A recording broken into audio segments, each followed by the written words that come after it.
তরুণ নেতা শরীফ ওসমান হাদী, যিনি ঢাকা ৮ থেকে স্বতন্ত্র এমপি পদপ্রার্থী ছিলেন, যিনি তার নির্বাচনী প্রচারণার সময় গুলিবিদ্ধ হয়েছেন সন্ত্রাসীদের দ্বারা, আততায়ীদের দ্বারা। এবং যারা আমরা গণ অভ্যুত্থানে অংশ নিয়েছিলাম, আমাদের গণ অভ্যুত্থানের জুলাই যোদ্ধা, আহত, শহীদ পরিবার, তারা সবাই কিন্তু হুমকির মুখে আছে। এবং সাধারণ মানুষ তাদের নিরাপত্তা নিয়ে সংকট তৈরি হয়েছে বাংলাদেশে আওয়ামী লীগ, ফ্যাসিস্ট পতিত আওয়ামী লীগ একটি সিকিউরিটি থ্রেট বাংলাদেশ রাষ্ট্রের জন্য, বাংলাদেশের জনগণের জন্য। আমরা দেখেছি যে হাদী ভাইয়ের অবস্থা অত্যন্ত সংকটাপন্ন, এবং আমরা আশঙ্কা করছি যে এই ঘটনার পিছে বড় কোনো ষড়যন্ত্র আছে। কারণ গত কয়েকদিন ধরেই এটা কোনো বিচ্ছিন্ন ঘটনা হিসেবে আমাদের কাছে মনে হচ্ছে না। এটা পুরো বাংলাদেশকে অস্থিতিশীল করার যে অপচেষ্টা ৫ই আগস্টের পর থেকে শুরু হয়েছিল এবং বারবার ছাত্র জনতা যা প্রতিরোধ করেছে, সেই একটি ঘটনার এটা একটা ধারাবাহিকতা। ইনশাল্লাহ আমরা আবারও প্রতিরোধ করব। আমরা শরীফ ওসমান হাদী ভাইয়ের সাথে আছি। ওনার যে জুলাইয়ের স্পিরিট, আমাদের সেই স্পিরিট আমরা প্রত্যেকে ধারণ করি। আমাদের দল মত ভিন্ন হতে পারে, আমাদের ব্যানার ভিন্ন হতে পারে, কিন্তু জুলাইয়ের প্রশ্নে, বাংলাদেশের প্রশ্নে আমরা ঐক্যবদ্ধ।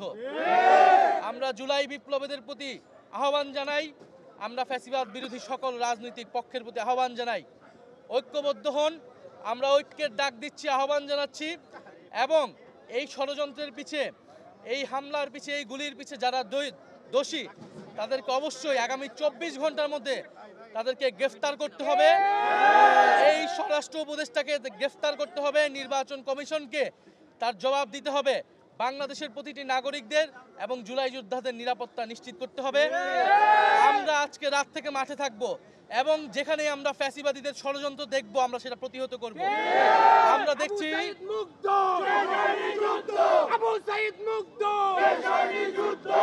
আমরা দেখছি প্রশাসনে ষড়যন্ত্র করার চেষ্টা করা হচ্ছে।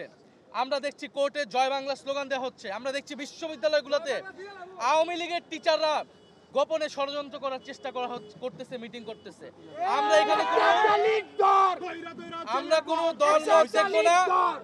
জুলাইয়ের প্রশ্নে আমরা ঐক্যবদ্ধ, এবং নির্বাচনকে বানচাল করার, বাংলাদেশকে অস্থিতিশীল করার ষড়যন্ত্রে যারাই লিপ্ত থাকবে তাদের কঠোর বিচারের আওতায় আমরা তার শরীফ ওসমান হাদীর সুস্থতা কামনা করি, আল্লাহর কাছে দোয়া করি, প্রার্থনা করি, এবং সরকারের কাছে আমরা জানিয়েছি তার সুস্থতার জন্য, চিকিৎসার জন্য সর্বোচ্চ ব্যবস্থা যাতে নেওয়া হয়। এবং এই ওসমান হাদী জুলাইয়ের প্রতীকে পরিণত হয়েছে। এটা শুধু হাদীর নিরাপত্তার প্রশ্ন নয়, এটা যারা গণ অভ্যুত্থানে অংশ নিয়েছে তাদের প্রত্যেকেই কিন্তু নিরাপত্তা সংকটে আছে। আমরা সরকারকে আহ্বান জানাবো, দ্রুত বাংলাদেশের জনগণের নিরাপত্তা প্রদান করুন, এবং আমরা যারা গণ অভ্যুত্থানে ছিলাম আমরা সকলে যাতে ঐক্যবদ্ধ হই। দুপুরবেলা শরীফ ওসমান হাদী গুলিবিদ্ধ হয়েছেন, এখন সন্ধ্যা হয়ে যাচ্ছে। সরকারের তরফ থেকে আপনি আদৌ কোনো তৎপরতা দেখতে পাচ্ছেন কিনা? সরকার সবসময়, আমরা দেখছি যে এই সরকার জননিরাপত্তার প্রশ্নে সবসময় একটা দুর্বল ভূমিকা নিয়েছে। আওয়ামী লীগ প্রশ্ন বলেন, আমরা প্রত্যেকটা বিষয় কিন্তু ছাত্র জনতা মাঠে নেমে ঠেকিয়েছে। ছাত্র জনতা তার দায়িত্ব অবশ্যই পালন করবে, কিন্তু সরকারকে আমরা বলবো এটা আমরা লাস্ট চান্স দিচ্ছি।